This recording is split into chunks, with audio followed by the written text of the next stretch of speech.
So, here we are again.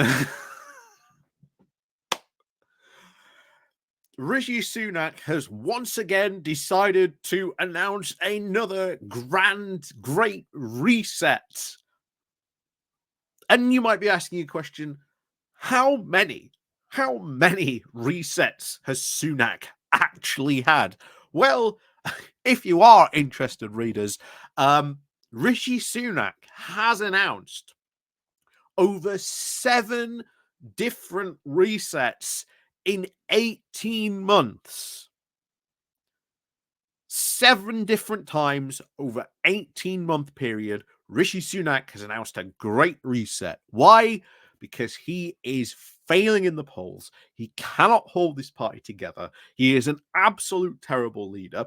He's got absolutely no policy to try and deal with any of the problems the UK is currently facing, except, well, if we do tax cuts, somehow this will work.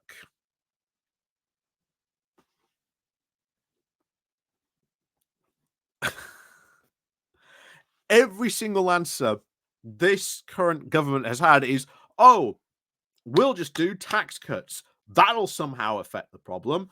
Okay, if you're going to do tax cuts, what exactly is the government going to reduce in order to pay for these tax cuts? Most of it has been at the expense of local authorities, which have now found themselves in huge different financial difficulties because of these continuing cuts, with the Tories continually asking them, you've got to provide this amazing level of service just with an ever decreasing financial pot in which to provide those incredible, outstanding services.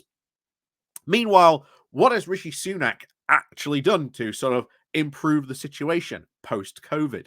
Look at every single other country that have announced big financial packages to help stimulate the growth of their economy. Has Rishi Sunak announced a similar growth package? No. Instead, he decided to announce the Edinburgh Accords, to which the best way to describe the Edinburgh Accords is, after the 2008 financial crash, we decided all this financial chicanery had become just a bit too much, which had really led to the 2008 financial crash. So we decided, okay, we're going to put some seatbelts in this car to make sure, if there is another financial crash, then it won't be as bad as the next time. Rishi Sunak, of course, has come along and removed those financial sort of seatbelts, shall we say, which would now, if there is another financial crash, would vastly negatively affect the UK economy.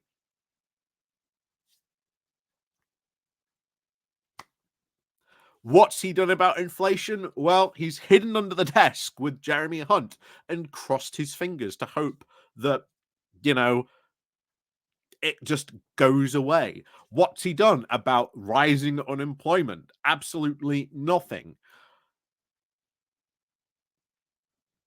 Like, just Rishi Sunak's record alone within, his, tenure has been absolutely awful. And that's not even including the past 14 years of Tory government. But that is where we face now. And the British public is faced with a very stark choice. Do you want to continue with this absolute shambles of a Tory government? Or do you actually want a new government that actually has some fresh ideas that could actually solve some of the problems that the UK is, actually facing? Having, for example, an industrial strategy is an incredible start, for one. But, of course, Rishi Sunak practically, in all but name, decided that he was going to roll out the classic Cameron line that he deployed against Ed Miliband of, well, you can stick with us for, safety and security, or you can go and continue with a coalition of chaos. And, well, look where we are now when he deployed that slogan. We are now in more chaos than ever before because of the exact policies of the current Tory party. And they have continued to espouse the very same policies because they are just ideologically driven. Sunak is even now trying to distance himself from Liz Truss by saying, I never advocated for Liz Truss's policies.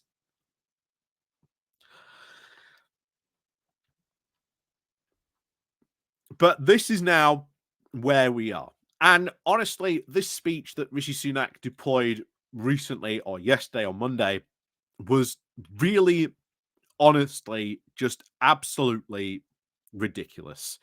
Um, the government now wants to put defense spending at 2.5%, but in order to do that, it is now saying that not only is it going to shrink the size of the civil service, which, bear in mind, also a big problem because the Tories have shrunk the size of the civil service so much. We have now lost huge areas of expertise that we actually need, which now means the civil service has to bring in advisors, which can now charge 200 to 300 more percent times more than what it would cost to hire someone in the civil service to do and provide that expertise.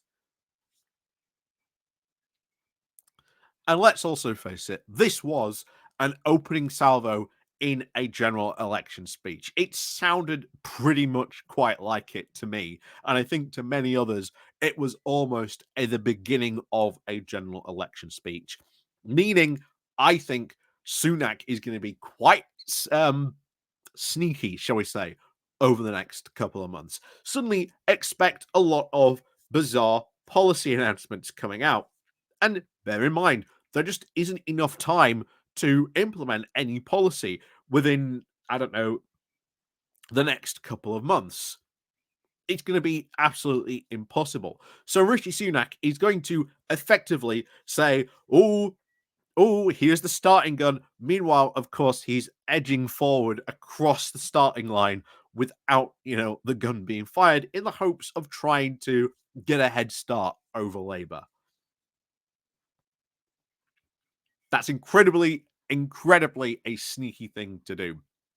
He also talked about the axis of authoritarian powers of Russia, Iran, North Korea, and China, and spoke of the challenges that they were going to face in that whole cybersecurity, informational warfare. Well, hey, here's a big thing. Why didn't you listen then to the Russia report that expressly warned about these problems and challenges that we would be facing on this front, and especially from Russia? Don't see them doing anything like that or implementing many of the things that the Russia report said that the UK should do. I see none of that happening. But one of the things that he did interestingly say is that he said, I understand that, I accept it.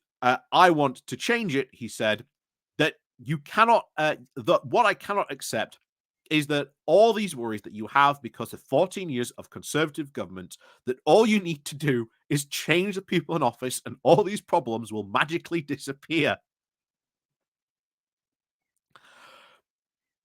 Here's the thing. He said it himself. All these worries you have are because of 14 years of conservative government. Yes. Yes.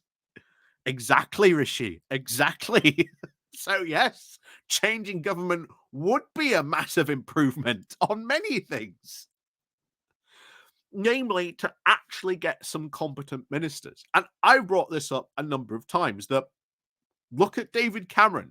Yes, I know we're praising David Cameron, but he is actually doing somewhat of a competent job of being the foreign minister. And as a result, he is making the entirety of the rest of the cabinet look like an absolute omnishambles by comparison, because he is actually doing a somewhat competent job. And he's not good enough to have just one person doing a competent job. You need all the cabinet working together, actually doing a good job. But that isn't happening. Instead, they would rather deploy Esther McVey to say, oh, hey, civil service, we're going to make sure that, your random lanyards and your rainbow lanyards are removed because somehow that'll improve productivity.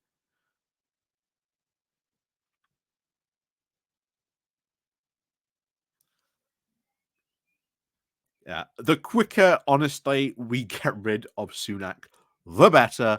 And of course, now it all comes about how much pressure can we put on Rishi Sunak just to say, hey, just hurry up and call this election already. We've had enough. Just get it over with already. But of course, until then, the only person who can do that is Rishi Sunak, which is why we should have a fixed term Parliament Act and bring that back in.